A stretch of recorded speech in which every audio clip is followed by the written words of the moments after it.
las educación, inteligencia artificial, psicometría, desempeño laboral, bienestar, estilos de vida saludables y métodos cuantitativos aplicados. Actualmente él se desempeña como coordinador de investigación y publicaciones en la Universidad Peruana Unión. Además se desempeña como docente de pregrado y posgrado en diversos programas de investigación. También él es editor y revisor de revistas indexadas en Scopus. Dejamos el tiempo con el doctor Morales. Muchas muchas gracias y buenas tardes con cada uno de ustedes. Es una alegría poder compartir algunas experiencias que hemos tenido en este arduo recorrido y sobre todo en lo que significa llegar a publicar en revistas indexadas en Scopus, en WOS o algunas revistas en Cielo o entre otras revistas que de pronto ustedes tengan menester de poder desarrollar y buscar también la diversificación de su publicación, de su programa, entre otros aspectos que de pronto tengamos dentro de nuestro desarrollo y acontecer científico. Vamos a ver esta tarde algunas estrategias para publicar en revistas científicas.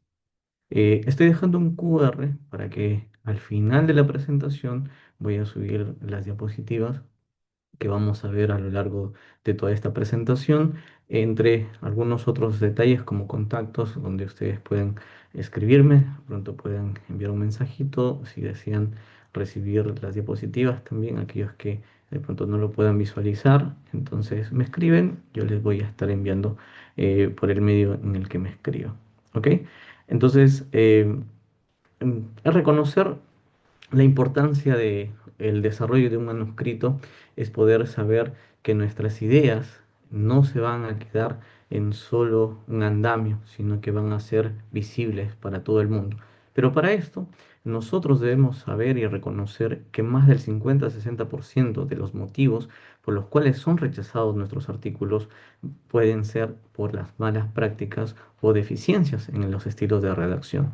Vamos a abordar algunos elementos que nosotros ya conocemos a lo largo de la estructura del desarrollo de un artículo para poder entender cómo se hace una sumisión y qué revistas de nosotros tenemos que elegir y de esa manera tener una publicación mucho más efectiva.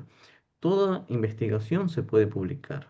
No hay ninguna investigación que no pueda llevarse a una revista, sino es poder seguir las pautas claras, organizadas y de manera que podamos reducir esos sesgos, de pronto esas advertencias que tienen los editores y de esa forma nosotros tener un índice mucho mayor para una publicación y una aceptación garantizada, ¿no? Recordemos la estructura, ¿no? Vemos el título, el resumen, las palabras claves y sobre todo eh, se resume en el acrónimo INRAD, lo que es la introducción, los métodos, los resultados y las discusiones, ¿no? Entonces, es donde nosotros vamos a presentar nuestro trabajo, donde nosotros vamos a presentar un mensaje, nuestros hallazgos de manera efectiva, tratando de darle al lector eh, lo- las indicaciones necesarias o el documento o la documentación necesaria, dado que su tiempo también es limitado, y de esa manera que sea preciso, conciso y esta publicación pueda entenderse a lo largo del desarrollo de cada una de las secciones que tiene el artículo científico. Nos vamos a centrar en estas secciones y sobre todo reconocer que debemos en primera instancia empezar por los datos. En este caso, por el análisis de los datos, las figuras, las tablas. Eso viene a ser el corazón, digamos, de todo su artículo en ese sentido, debido a que de acuerdo a esos análisis que se han presentado, vamos a poder llegar a estructurar de manera adecuada los métodos, los resultados y también las discusiones en ese sentido. Luego podemos añadir las conclusiones, mejorar ciertas secciones dentro de la introducción para finalizar con el título, el resumen y las palabras claves. Entonces es importante notar aquí qué es lo que voy a presentar dentro de mi investigación para que nosotros podamos evidenciar qué realmente se va a desarrollar a lo largo de todo ese artículo científico. En primera instancia, tenemos a la introducción. La introducción, digamos, es la puerta que nosotros tenemos para presentar nuestro manuscrito. Es como una entrada majestuosa, ¿no? Como cuando llegamos a Machu Picchu, ¿no? Anticipa la grandeza de una ciudad. En este sentido, nosotros ofrecemos una antesala y tiene que ser atractiva, tiene que ser clara, tiene que ser convincente a fin de motivar al lector para que pueda continuar con el recorrido. Hay ecuaciones en las que estas entradas están mal diseñadas, son confusas, pueden inducir a errores, de pronto se opaca el contenido y esto lo saben los editores y los revisores, por lo que tienen más motivos de rechazo en ese sentido.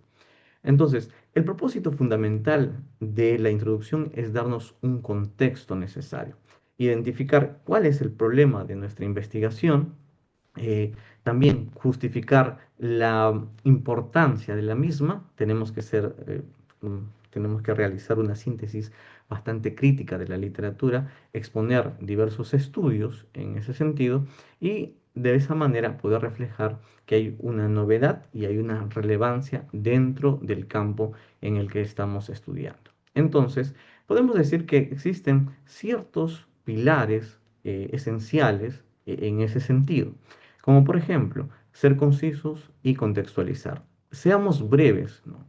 Antes en las tesis de pregrado argumentábamos mucho, habían largas disertaciones, revisiones históricas, revisiones críticas, revisiones filosóficas que vienen a ser innecesarias en este aspecto.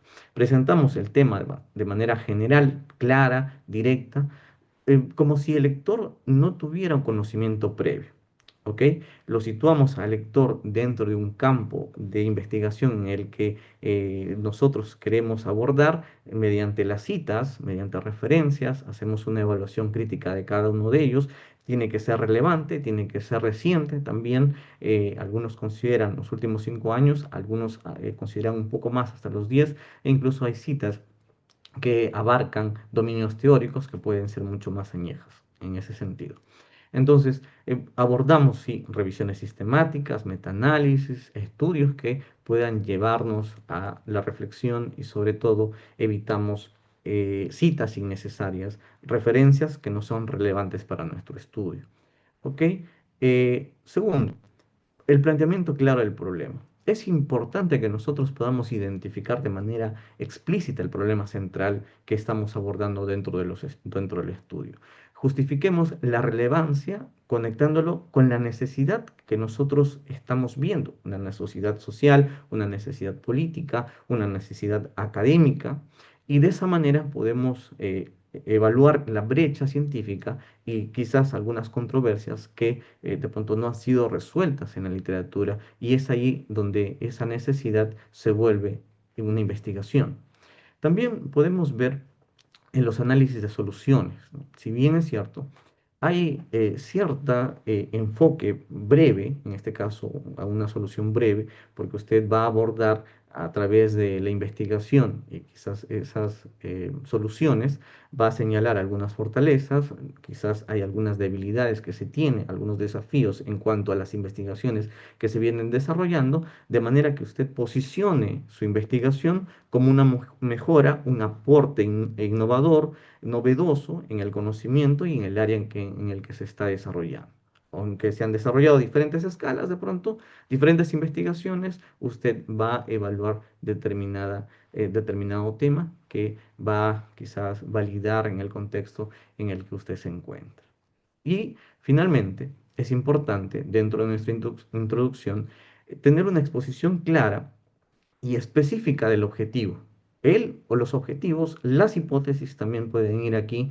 En algunos estudios no van objetivos, van hipótesis, de manera que va a proporcionar al lector el alcance de su estudio, en este caso. Por lo que se busca contribuir de manera que el objetivo de nuestra investigación es analizar, desarrollar, validar, explorar, etcétera, etcétera. Pero el objetivo debe estar marcado al final de su introducción. Esto de pronto va a ser adaptado al enfoque de la revista, ¿no? siempre vamos a, luego de eso, evaluar algunas revistas, porque de acuerdo al objetivo, al público, al scope, al alcance que tiene la revista, nuestra introducción también debe ir direccionada, ¿no? Bueno, primero escribimos y luego buscamos la revista que de pronto más esté relacionada con la investigación que estamos evaluando, desarrollando. ¿Ok? Entonces, utilicemos siempre una terminología adecuada, un nivel técnico adecuado, conforme quizás a las publicaciones que se han desarrollado. En ese sentido, tenemos que tener una metodología correcta a cuando estemos organizando esos aspectos. Quiero mostrarles que toda introducción, esta es, digamos, una etapa o las tres etapas de una introducción exitosa. ¿Ok? Establecer el territorio en primera instancia. Vamos a ofrecer una visión más panorámica, de manera general, nos apoyamos en la literatura actual y ahí empezamos a introducir términos claves, explicamos el contexto general y en este caso vamos a establecer el área de estudio para pasar quizás a identificar el nicho, el problema específico, la brecha que vamos a resolver y de esa manera nosotros mostramos lo que no se ha resuelto, lo que falta investigar o lo que está también en disputa. Y al final vamos a ocupar el nicho, que en este caso va a ser presentar la solución o el objetivo de nuestro estudio, en ese sentido. ¿Ok? Entonces, si nuestra introducción tiene estos tres elementos, va a ser una introducción exitosa. Toda introducción tiene estos tres elementos. Cuando nosotros enseñemos, cuando nosotros hagamos un artículo, busquemos que estas secciones, o mejor dicho, estos elementos, puedan estar dentro de nuestra investigación, por lo menos en la sección de la introducción. ¿Ok? Evitemos el exceso de citas sin análisis, por eso es que vamos de lo general hasta lo específico. Evitemos también las oraciones que son confusas, que son complejas también. Evitemos de pronto incluir abreviaturas que no han sido definidas antes, que no hay un lenguaje académico en ese sentido, no hay claridad científica cuando estamos presentando nuestra introducción. De pronto no lleguemos a declarar de manera inicial el objetivo. Por eso es que se busca que el objetivo siempre termine dentro de la sección de la introducción. ¿Ok? Bueno, pasamos brevemente a la sección de los resultados. En este caso, vamos a responder a la pregunta ¿qué se halló en nuestro estudio? Vamos a presentar datos relevantes que permitan a nuestro lector identificar los hallazgos que son claves, que sean evaluados de manera rápida, que sean comprensibles. Una tabla, una figura, vale más quizás que una descripción de una hoja acerca de la interpretación que tengo de los resultados. Entonces, como sabemos, en este caso vamos a incluir los datos primarios. He visto estudios que por cada uno de los análisis descriptivos hay una tabla. Cuando puedo llegar a acoplar o unir todas esas tablas en una sola, y de esa manera la información no es redundante, no es secundaria y está aportando valor al objetivo de estudio. Entonces, lo que podemos hacer también es organizarlos en bloques temáticos. Siempre les digo a mis estudiantes de posgrado o pregrado que organicen de acuerdo a bloques temáticos para que ellos puedan de esa manera estructurarlos con subtítulos, de pronto numerarlos. En este caso, evaluamos características sociodemográficas de manera inicial, los resultados quizás mayores, un análisis comparativo y de esa manera ellos van organizando secciones para que sepan cómo está estructurado el análisis. Redactemos con claridad, seamos simples quizás en ese caso, evitemos términos muy ambiguos, exceso de tecnicismos y quizás una interpretación bastante extensa también. Entonces debemos reducir en menor cantidad quizás las interpretaciones, a pesar que sean tablas muy grandes. ¿Por qué? Dentro de la tabla yo puedo observar y evaluar todo lo que se está indicando o diciendo dentro de los resultados. Por eso es que de pronto dentro de las tablas que nosotros tenemos deben ser claves para la comunicación científica. ¿ok? Diseñamos las tablas, le colocamos algunos títulos, le colocamos también algunas notas si es que son necesarias.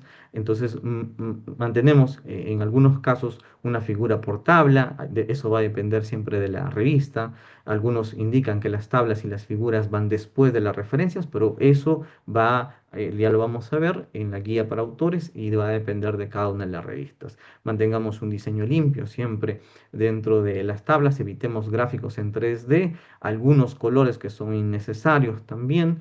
Unifiquemos los criterios decimales, ¿no? Algunos utilizan para cierta descripción un separador decimal como un punto, algunos otros utilizan una coma y algunos otros los mezclan. Entonces, si estoy utilizando coma para el separador decimal, utilizo para todo mi artículo la coma. Si estoy utilizando un punto, utilizo el punto para todo el artículo, sean tablas, sean figuras, sean interpretaciones dentro de mi investigación.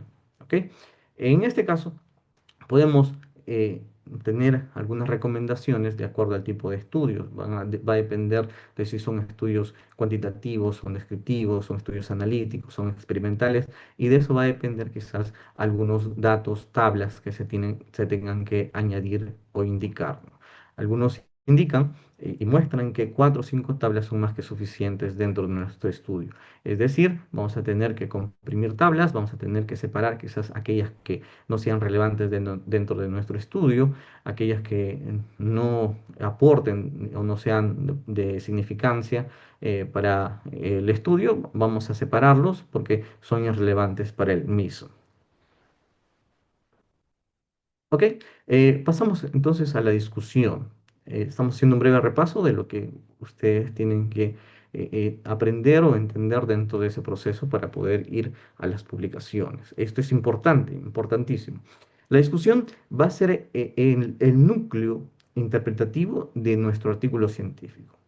Es decir, vamos a explicar el significado de nuestros resultados, vamos a comparar con la literatura que ya existe, vamos a señalar algunas implicaciones, sean prácticas, sean teóricas, sean políticas, vamos a reflexionar sobre las limitaciones, todo estudio tiene limitaciones y reflexionamos sobre las mismas. Vamos a tener algunas proyecciones futuras acerca del estudio, entonces de esa manera no solo transmitimos lo que hemos hallado, dentro de nuestra investigación, sino por qué es importante. Vamos a explicar el mecanismo del por qué sucede. Es importante que nosotros podamos tener una estructura adecuada dentro de la misma. Decimos, y muchos investigadores indican que es la sección más difícil de escribir, pero es la más importante para otros. Muchos de las revistas de los artículos son rechazados porque no hay una adecuada redacción dentro de la discusión. Entonces hay una discusión débil, poco crítica, que está mal estructurada. Entonces, no se trata de pronto de los resultados, ¿no? Sino cómo nosotros estamos interpretando. Es más, la discusión no llega a nuevamente repetir lo interpretado en los resultados, perdón, lo declarado en los resultados, sino tratamos de contextualizar y generar conocimiento a partir de ellos. ¿Ok? Entonces, lo que nosotros hacemos siempre es resumir en primera instancia e interpretar de manera general los hallazgos. ¿Ok? En un primer párrafo nosotros sintetizamos lo que se encontró, lo que es relevante, sin repetir quizás algunas cifras. Y luego de eso comparamos con con otros estudios. Nuestros hallazgos coinciden con los reportados por eh, Morales en el 2025, quien también hallaron que la autoeficacia predice el bienestar en los jóvenes universitarios. Entonces, llegamos a comparar con otros hallazgos que se han dado en la literatura a fin de poder incluir referencias no solamente locales, regionales, nacionales, internacionales, que coincidan en ese sentido y que validen el hallazgo que nosotros estemos teniendo. Pueden haber, sí, contradicciones, ¿no? Que van a invitarnos a nosotros a tener reflexiones mucho más adecuadas, mucho más coherentes, y para eso está de pronto la explicación sobre los mecanismos que se pueden llegar a dar. Hay mecanismos teóricos, porque estoy evaluando quizás elementos teóricos dentro de mi estudio, hay mecanismos empíricos, quizás algunos factores culturales también, digamos, algunas culturas andinas, por ejemplo, aquí ligadas a la espiritualidad, y a una identidad comunitaria.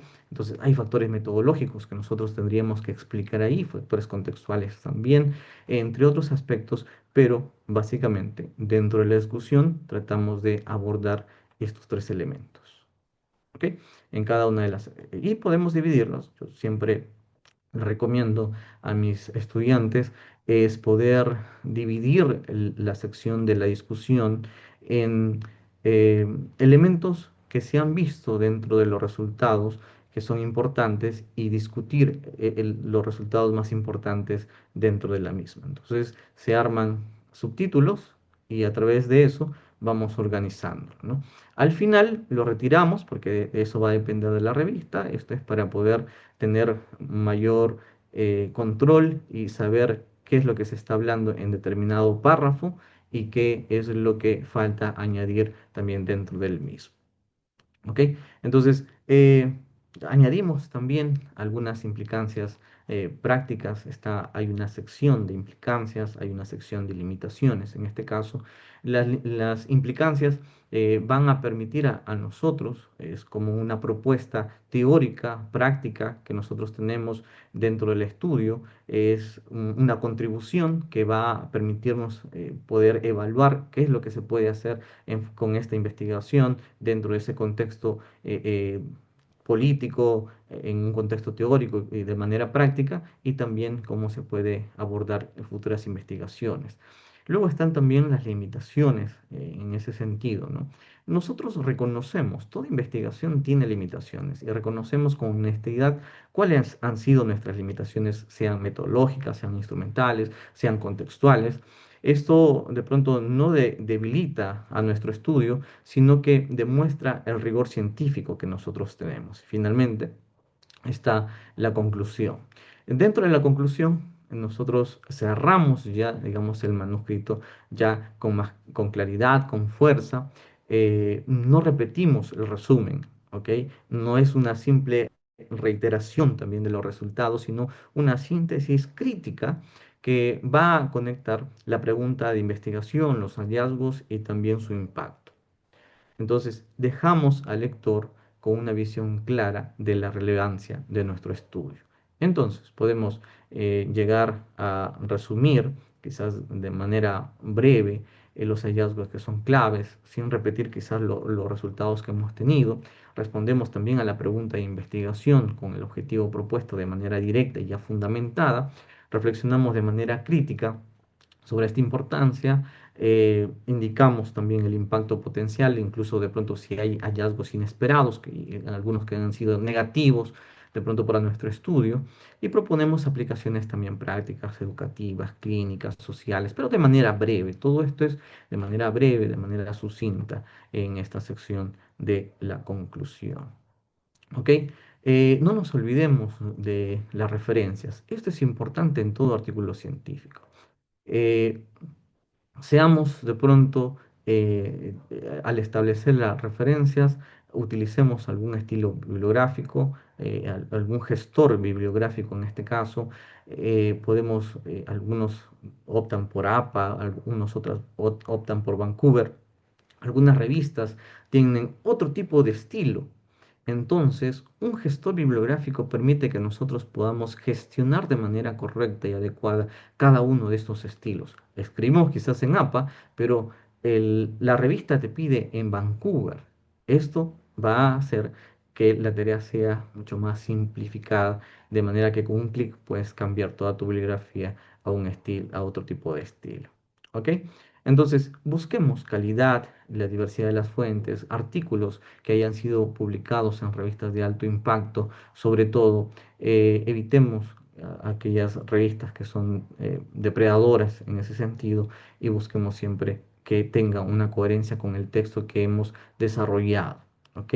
Las citas, cada una de las investigaciones que hemos resuelto a lo largo de todo el estudio debe estar reflejado en nuestras referencias. Finalmente, quiero terminar esta sección con eh, el título y el resumen, ¿ok? Vamos a ser breves, siempre precisos, idealmente son 20, perdón, de 12 a 20 palabras, ¿ok? Incluimos las variables principales, señalamos también el tipo de estudio. Yo organicé una fórmula de pronto para que también como estudiantes podamos llegar a estructurarla, ¿no? Y de esa manera poder generar un título mucho más rápido. Lo dejo al final, ¿por qué?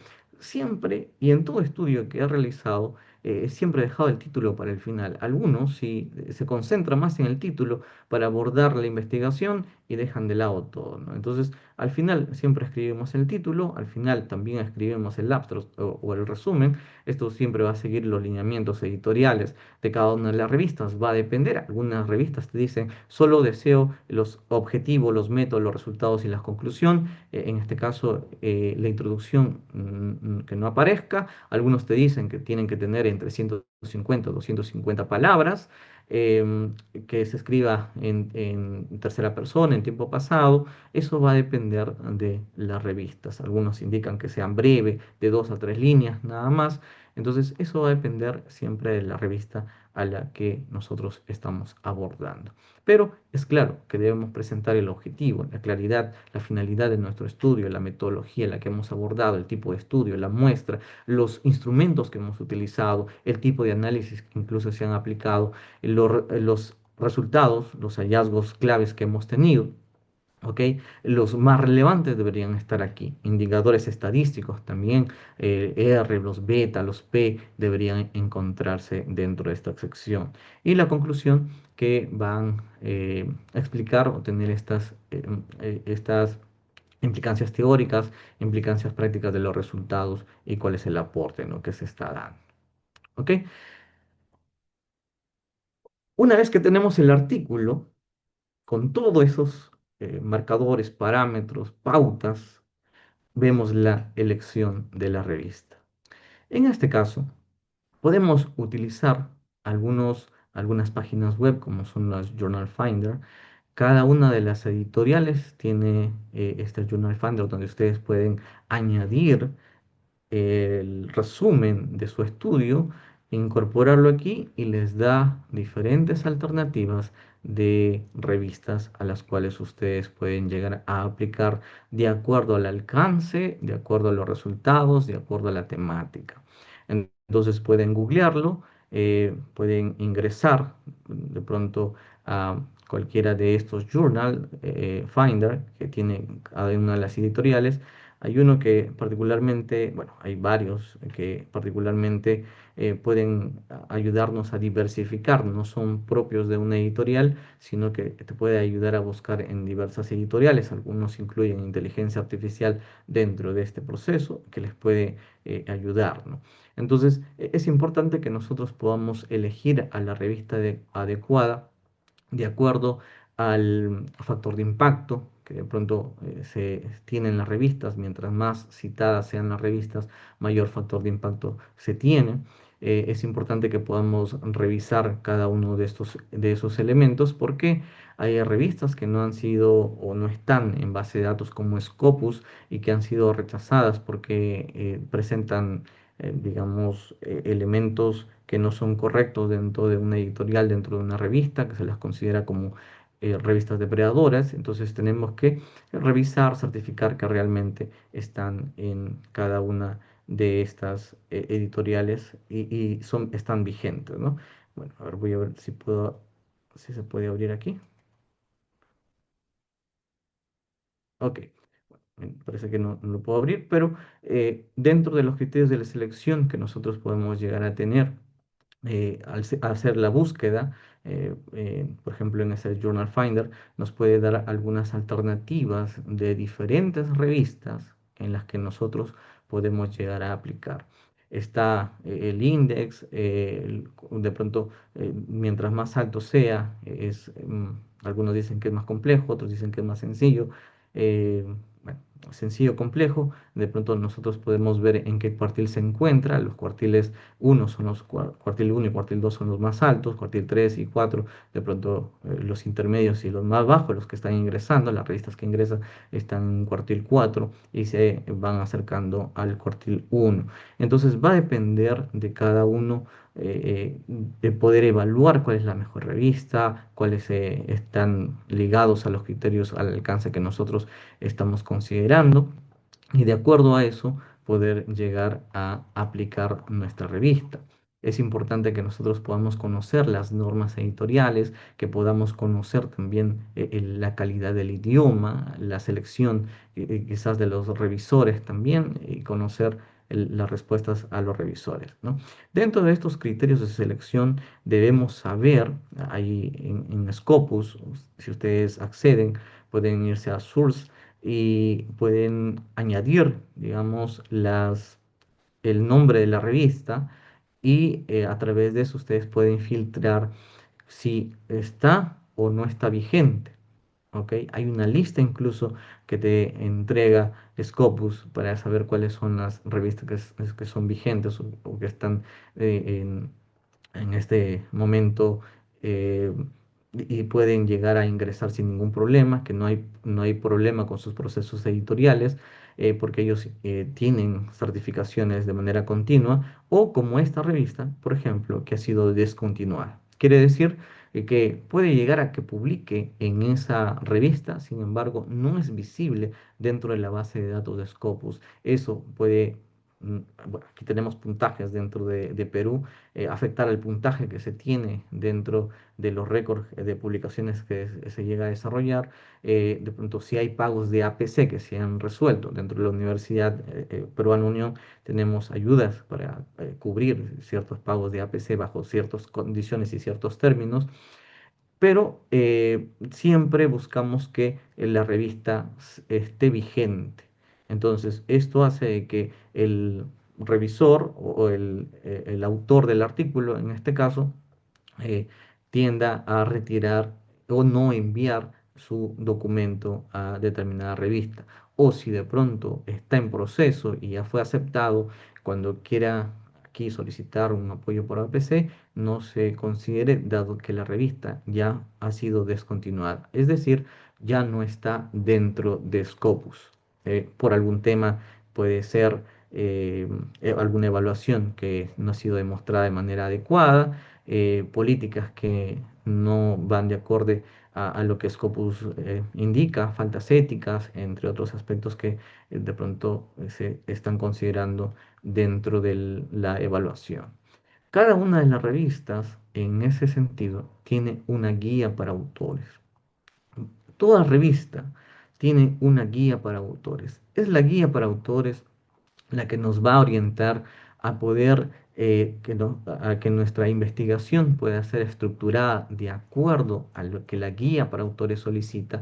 Cada uno de los manuscritos, cada una de las editoriales tiene ciertos protocolos que se tienen que cumplir, ciertos procesos que se deben llegar a completar. Entonces, muchos artículos son rechazados. ¿Por qué? Porque no se ha cumplido de forma extensiva la guía para autores que tiene esta revista. Muchos de los artículos son rechazados porque no es coherente con lo que la guía para autores establece de determinada revista.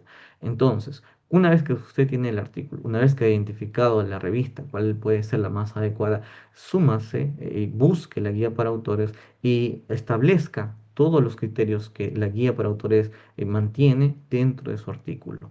Entonces, revise punto por punto. Evite el exceso quizás de autocitas también que tenemos y mantengamos las fuentes que son confiables. Y de esa manera usted va a tener una mayor aceptación.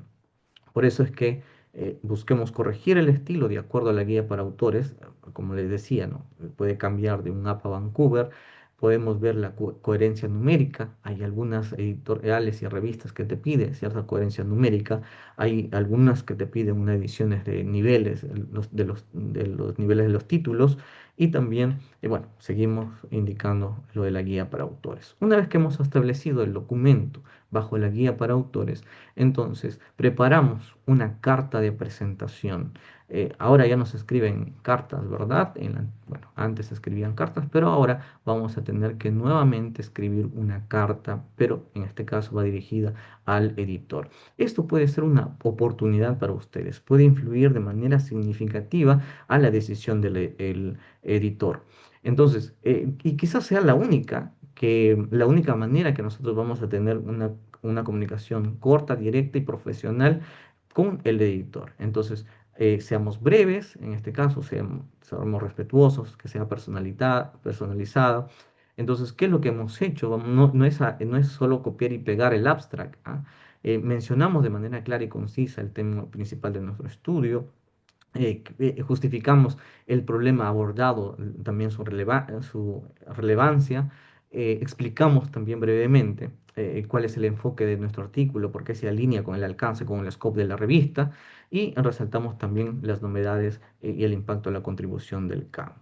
Entonces, no copiamos el resumen, no repetimos el contenido del resumen.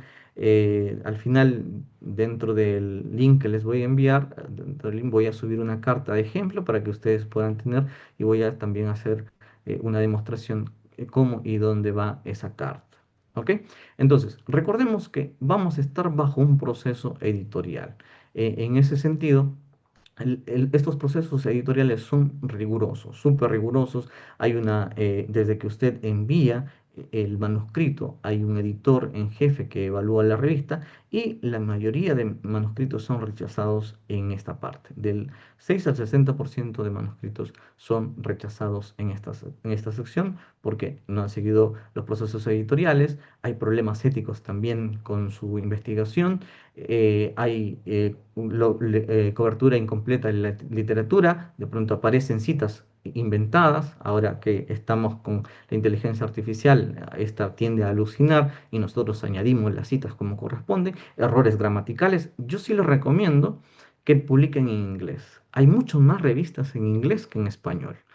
Digamos, tenemos 10 revistas quizás a nivel local en español, pero tenemos unas 1000 en inglés. Entonces, la cola para poder llegar a depositar nuestro artículo es mucho más rápido, digamos, en cuestiones de evaluación, aprendizaje, van a aprender mucho, que de pronto tener una cola interminable quizás en revistas que están en español. Es una recomendación que de pronto les puedo dar porque he tenido mayor efectividad en cuestiones de tiempo con revistas en inglés que con revistas en español. ¿Ok? Luego se pasa a una revisión por pares después de que el editor da esa aprobación. Es aprobado, hay una ida y vuelta por parte de los revisores. Al final hay una aprobación por parte del comité editorial y una decisión dentro del mismo, ¿no? ¿Qué es lo que van a revisar en este caso, ¿no?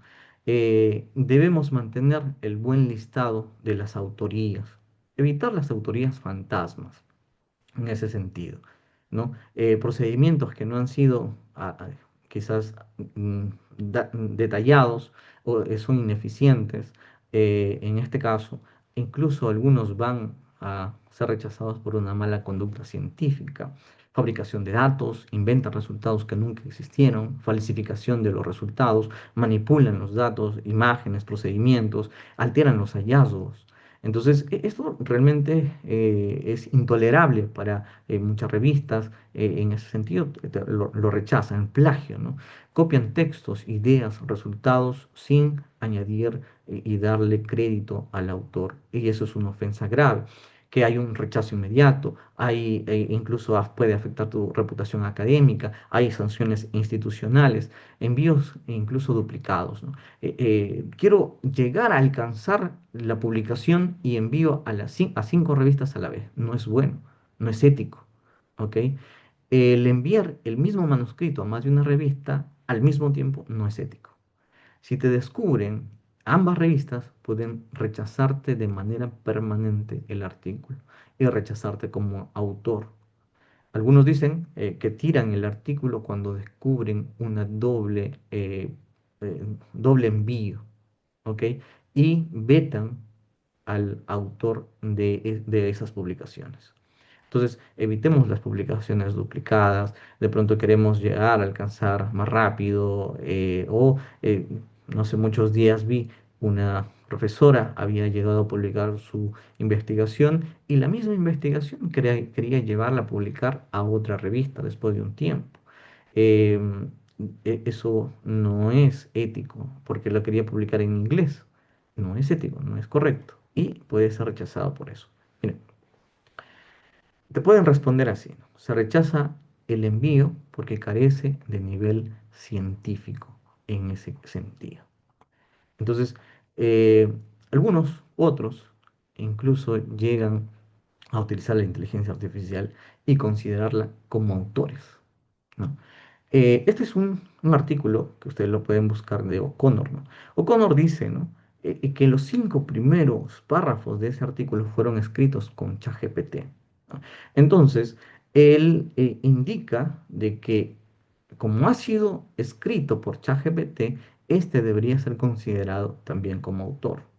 Hay otro, por ejemplo, como esta segunda publicación, que podemos ver aquí a OpenAI, ¿no? Entonces, la mayor parte del artículo, dicen ellos, fue producido por un lenguaje grande y se tomó la decisión de incluir a ChatGPT como coautor y agregar la explicación y referencias apropiadas en el artículo.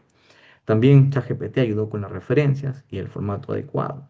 Entonces, este autor incluso se puso en contacto con Sam, el de OpenAI, el fundador, pero recibió una respuesta sin objeciones a la misma. Entonces, ¿qué pasó? ¿Y qué está pasando en la actualidad? Porque muchos de nosotros y nuestros estudiantes utilizan algún tipo de inteligencia artificial, ¿no? Entonces, hay normas éticas dentro de los mismos. Ninguna herramienta puede, en este caso, a los autores, a todos los autores, eh, quizás tomar ciertas acciones que corresponden a los mismos. En este caso, digamos, si yo he cometido, bueno, si el autor ha cometido ciertos errores dentro de la investigación, el autor va a ser juzgado, digámoslo de esa manera, ¿no? Va a ser vetado, menos la inteligencia artificial. Las inteligencias artificiales o los LLM solamente son ayudas, herramientas que pueden ayudarnos dentro del proceso. Entonces, quien va a ser increpado por una cuestión ética no es la inteligencia artificial, es el autor, es la persona. Entonces, se dice y se considera que ninguna inteligencia artificial debe ser considerada como autora, ni en la sección de los agradecimientos, ni dentro del manuscrito, porque carecen de libre albedrío y no pueden consentir reconocimiento. Además, no pueden ser juzgados, digamos, por algún problema que suceda, ¿no? Es el ser humano el que va a ser evaluado. Entonces, hay muchas pautas que también lo indican. Por si acaso, si alguno de ustedes está pensando en incluir a una inteligencia artificial dentro de su investigación, lo evitamos, ¿no? Eh, Ninguna de las inteligencias artificiales entonces pueden ser consideradas como autoras porque no pueden ser responsables de la precisión, de la integridad y la originalidad del trabajo. Estas responsabilidades son dadas solamente al ser humano en ese sentido. ¿Ok? Eso lo dice el SEBIA. ¿Por qué? Porque puede ocurrir algo así como esto. Multan a 2 abogados estadounidenses por presentar citaciones judiciales falsas de ChatGPT. La inteligencia artificial tiende a alucinar en ese sentido. En nuestra investigación, quizás por apresurarnos, no revisamos. No estoy diciendo que de pronto no podamos utilizar como una herramienta que nos ayude dentro de la gestión, dentro de las correcciones gramaticales, sino que también tenemos que llegar a poder evaluar cada una de las citas o referencias que estas inteligencias artificiales emiten.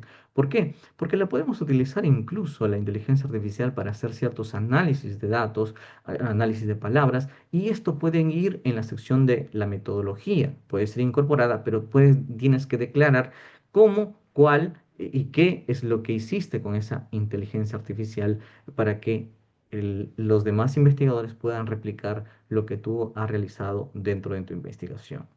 Entonces, tenemos que declararla, sí. La única excepción indica que es cuando ustedes de pronto están considerándolas para mejorar los estilos de redacción. Si es una cuestión de IA generativa, por ejemplo, para crear imágenes, no, tienen que tener ciertos límites en esos aspectos, sobre todo cuando vienen y son imágenes biomédicas a partir de inteligencia artificial. Bueno, quiero pasar esto bastante rápido.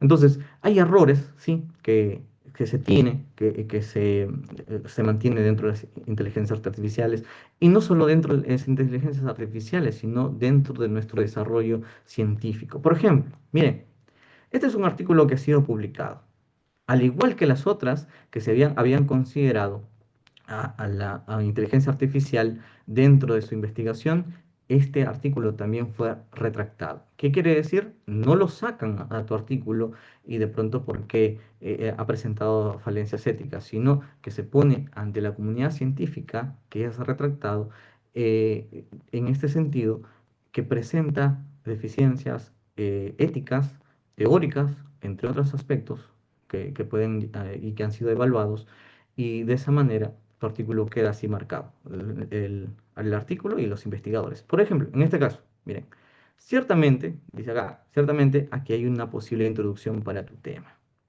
¿A quién suena? A una inteligencia artificial. Y se les pasó por alto a los investigadores, se les pasó por alto a los revisores, a los editores y fue publicado. Otra. Y queda así, retractado. No es que de pronto, me equivoqué, bueno, la comunidad científica va a entender, lo dejarán, ¿no? De lado. No, aparece retractado. ¿Por qué? Tiene problemas, en este caso, hay preocupaciones, porque se ha utilizado una fuente de IA generativa y no se ha declarado en ese sentido. ¿Ok? Bien, aquí hay otro. Miren, ¿a qué suena esto? En resumen, el manejo de la IA iatrogenia bilateral lo siento mucho, pero no tengo acceso a la información en tiempo real ni a datos específicos del paciente, ya que soy un modelo que, o sea, está dentro del artículo. Miren, podemos verlo ya casi llegando a las conclusiones. Está dentro del artículo. Quiere decir que ninguno de los revisores se tomó la molestia de ni siquiera leerlo, ¿no? Y hay una responsabilidad como autores. Si fuera la inteligencia artificial la culpable, no, señores, son los autores, el ser humano el que se ha equivocado. Ok, pasa a retractarse también, ¿no? Y bueno, así se presentan y se evidencian artículos que quizás han utilizado la inteligencia artificial de esa manera para generar de pronto algún tipo de imagen para la investigación, ¿no? Esto parece más una pizza que una célula, ¿ok? Entonces, hay incluso figuras, en este caso, que eh, tienen más del tamaño de lo normal, quizás tratando de ejemplificar, pero ninguna de las palabras que identifica cada una de esas partes se entiende, que ha sido con ese artículo retractado también de esa manera. Ok. Hay un proceso de revisión, entonces. Cuando nosotros enviamos nuestra investigación, hay un proceso de revisión y muchos nos sentimos así, ¿no? Todo bonito. El profesor nos puso 20, sacamos buenas notas en todo lo que hemos llegado. Pero cuando llegamos a la revista, de pronto nos sentimos de esta manera, ¿ok? Casi todos los manuscritos necesitan revisiones, ¿ok? Nosotros debemos entender en este caso, que esa revisión es un diálogo académico. Créanme que he aprendido más por estas revisiones que con cualquier otro taller que haya tenido dentro del aprendizaje que llevo en los diferentes ámbitos o áreas en los que he trabajado. ¿Por qué? Aquí aprendes de expertos, expertos que manejan el tema, que dominan el tema y de esa manera he aprendido a organizar, mejorar la redacción, corregir resultados, etcétera, etcétera. Es aquí donde nosotros llegamos a aprender. Entonces, ¿qué consideran los editores? ¿No? La pertinencia temática, es importante que nosotros podamos ver las tendencias, en este caso, hay mucha evidencia de pronto que podríamos llegar a considerar, por ejemplo, tendencias en Google Ads, ¿no? Hay incluso en Google podemos ver qué es lo que se está hablando en la actualidad, entonces podemos incluso tener algunas alertas de búsqueda, eh, cumplir también con las normas editoriales, la calidad del idioma, siempre háganlo revisar eh, por un traductor, un lingüista, la selección también de los revisores, las respuestas a los revisores, cómo nosotros respondemos de manera alturada, adecuada, y la ética dentro del proceso, ¿no? Ok, casi todos, como le decía, manuscritos requieren revisión. Es un diálogo más que de pronto algunos estudiantes me decían, me han destruido, profesor, me decían, me han destruido, ya no quiero enviar, y se ponía triste e incluso a llorar, ¿no? Más que quizás una relación que había terminado, porque le había costado tiempo, le había costado muchas lágrimas y a veces se sentían de esa manera frustrados. Pero esto no es así, no nos tenemos que ofender. Es una revisión de pronto que necesita mejoras dentro del estudio, necesitamos mejorar el documento. También a veces pensamos que las revisiones menores, cuando tenemos revisión menores, ya vamos a ser aceptados, ¿no? Entonces tenemos que mantener siempre la prudencia, la cordura en todo el proceso y abordar de manera adecuada todos los comentarios, no solo los explícitos en ese sentido. Eh, Nunca enviemos si es que llegamos a ser rechazados, leamos cuidadosamente todos los comentarios, preparemos siempre una carta respuesta, porque hay una carta respuesta que sea clara y bastante detallada, ¿ok? Y nunca enviemos un artículo que ha sido rechazado de otra revista sin esas mejoras. Realmente el no hacer cambios va a ser y es detectado por la misma editorial o por los revisores y te rechazan sin más. ¿Ok? Entonces, indicamos quizás en algunos casos que ha sido rechazado, que se han realizado diferentes mejoras, se puede incluso adjuntar algunos informes.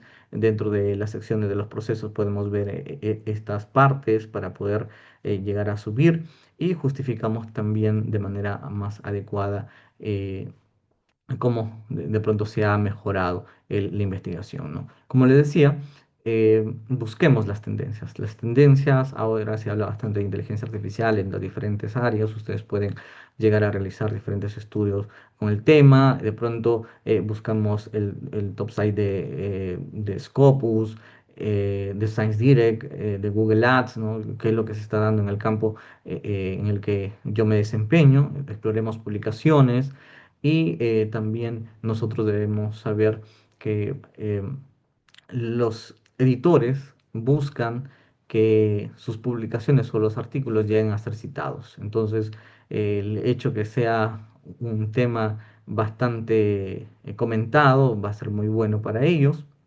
Ellos se basan de pronto en el índice H, la cita del artículo, sobre todo. Entonces, eso va a hacer que de pronto nuestro artículo también pueda ser aceptado dentro de nuestra investigación.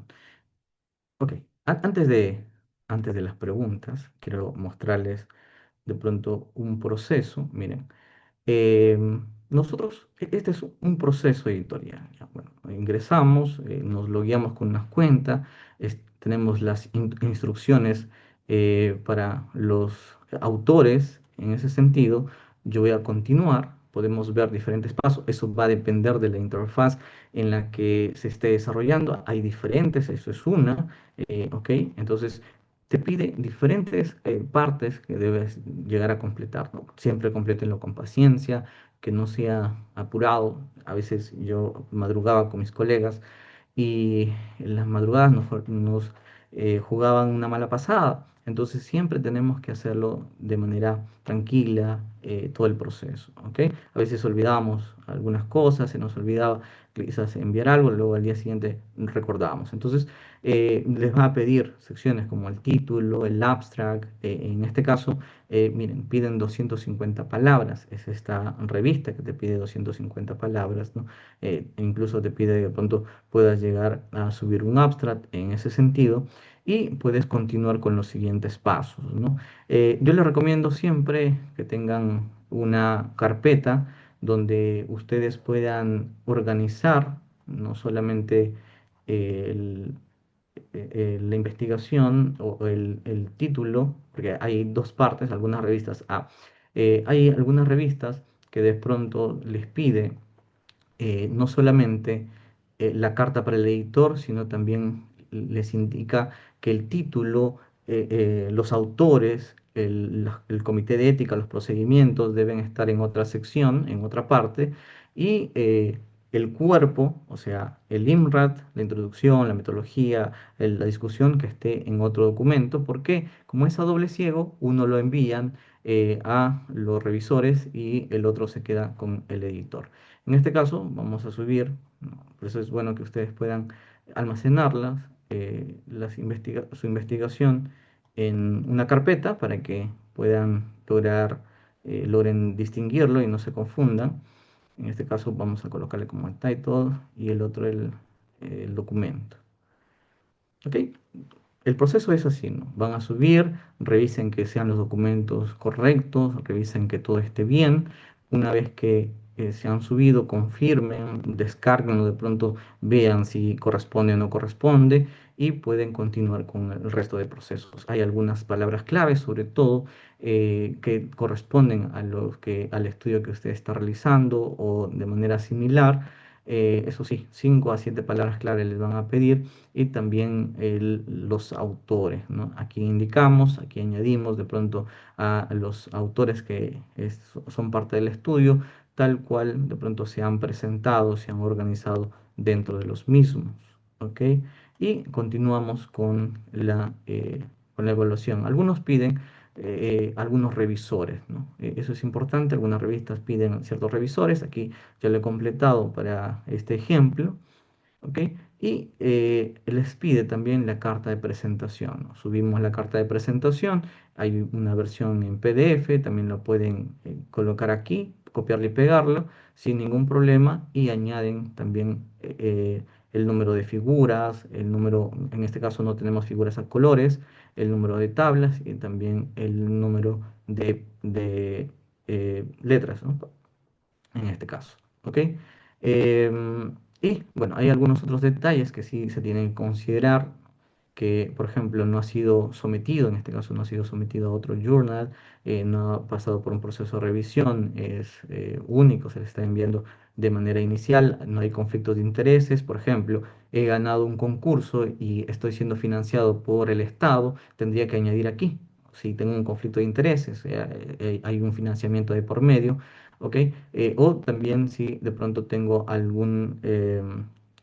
bueno, ha sido financiado de alguna otra manera. El conflicto de intereses a veces es cuando soy parte de quizás de un comité editorial de la misma revista, también puedo llegar a tener ciertos conflictos de interés. Soy parte del comité de ética y la carta que he recibido del comité de ética también aparece mi nombre, entonces hay ciertos conflictos de intereses que de pronto podamos llegar a tener dentro del estudio, ¿ok? Entonces, continuamos y al final les va a dar un resumen de todo lo que ustedes han completado, ¿no? Aquí podemos ver quizás la versión ya final, cómo se va a desarrollar o cómo está el artículo y cómo se va a presentar en ese sentido, ¿ok?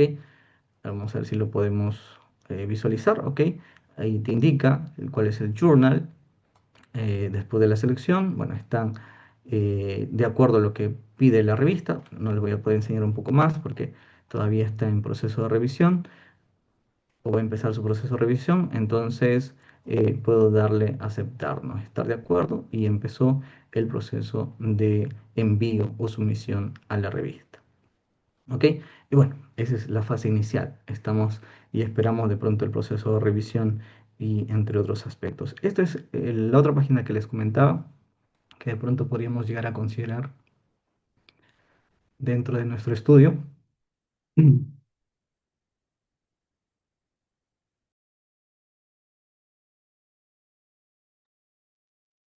Poder añadir aquí el nombre de la revista y, por ejemplo, podemos, digamos, estoy evaluando esta revista y saber si está en Scopus o no, ¿no? Cuando hemos buscado la revista. Ok, por ejemplo, aquí te dice que si está en Scopus, se mantiene. Las que han sido retiradas o son rechazadas no aparecen en Scopus, ¿no? Bueno, es un ejemplo de. Yo les voy a pasar otro ejemplo que es más como eh, una plantilla para que ustedes puedan llegar a completar. Y eso es lo que les decía, ¿no? Ustedes pueden llegar a organizar en Journal,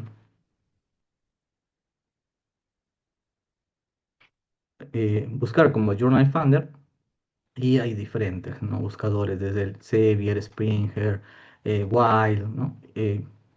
A veces uso este o el de Jane también, ¿no? Aquí pueden añadir el abstract, ustedes ingresan aquí el abstract de su estudio y les aparece, a ver, voy a ingresar esto de acá, ya no es el abstract, pero voy a ingresarlo para que ustedes puedan ver cómo empieza la búsqueda y les da alternativas de algunas revistas a las cuales ustedes pueden llegar a aplicar, ¿no? Es fácil, sencillo. Por ejemplo, aquí me dice Frontiers Psychology. Puedo buscar dónde está, puedo ver el journal, puedo revisar entonces ya de esa manera la guía para autores y empezar a hacer el proceso de sumisión. Puedo ver en qué cuartil está, de pronto no me conviene, por ejemplo, a ver aquí, todavía está empezando, digo, ¿no? Está en website, en website, no sé si está en ESI, por ejemplo, está en DOAG, no está en Scopus, ok, entonces busco aquellas que de pronto